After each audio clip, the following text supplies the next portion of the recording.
Chiamaka Nwosu learned early that hope was not a luxury. It was a discipline. Something practiced deliberately, especially when life offered no reassurance.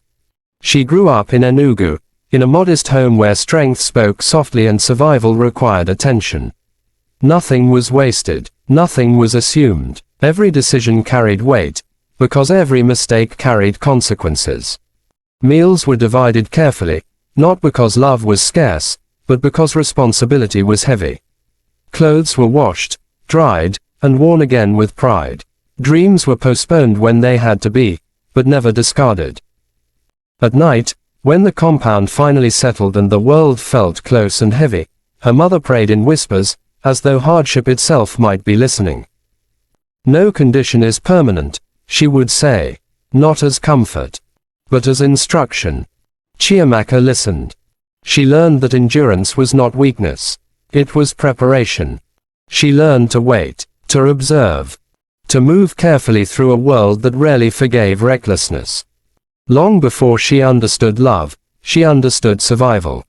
By the time Chiamaka turned 22, caution had become second nature. She spoke little, observed much. She worked as a teacher at a small community school, earning just enough to survive and send something home. Her days followed a steady rhythm: early mornings, dusty roads, classrooms filled with children whose laughter carried innocence she no longer possessed but still protected. She liked the predictability. It made life feel manageable. Sometimes, after long days, she allowed herself to dream. Quiet dreams. Not of luxury or wealth, but of peace. Of a life where survival did not require constant calculation. Of a home where love did not feel conditional. Hope, however, felt distant, like something meant for other people. Until the day it spoke back. It happened in Ogbete Market. A simple accident, a brief collision. A basket tipping over, tomatoes scattering across the dusty ground like spilled secrets. Chiamaka bent quickly, embarrassment warming her face, when a calm voice apologized.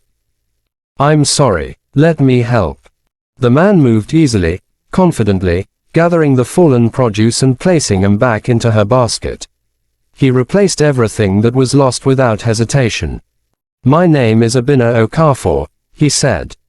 He spoke with certainty, the kind that sounded reassuring, not rehearsed. He asked questions that felt genuine. He listened without rushing her answers. He walked her to the bus park, talked about life, about business, about Orca, about plans and progress. When he asked for her number, Chiamaka hesitated. She had learned that hesitation was wisdom. But hope whispered, softly, persistently. And this time, she listened. Abina called that evening, then the next day. Then again. His attention felt steady, reassuring. He returned to Enugu properly, arriving in a polished blue Peugeot with gifts arranged neatly in the back seat. Neighbors peeked through windows. Children whispered. Her mother watched him carefully. "You will take care of my daughter?" she asked. "With my life," he replied. The courtship moved quickly. Too quickly, perhaps, but it felt safe. Within 3 months, he asked for her hand. There was no elaborate proposal, no dramatic gesture, only certainty, spoken confidently. Chiamaka said yes. Marriage carried her from Enugu to Orca, from familiarity to grandeur, from independence to expectation.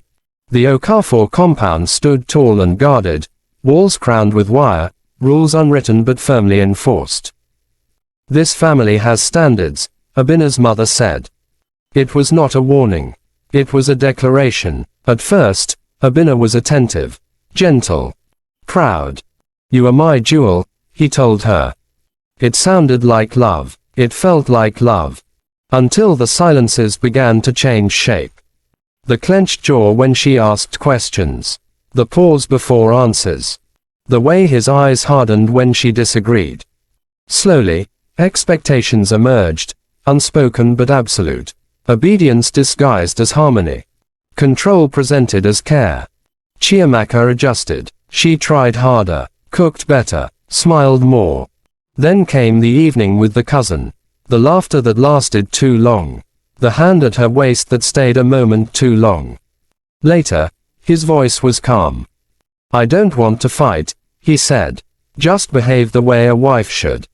That night, Chiamaka lay awake, heart racing, listening to the quiet. It felt different now. Heavier. The next morning, Mama Ndidi folded cloth beside her and spoke softly. "The storm that comes quietly is the one that destroys the most." Chiamaka smiled, but something in her eyes dimmed.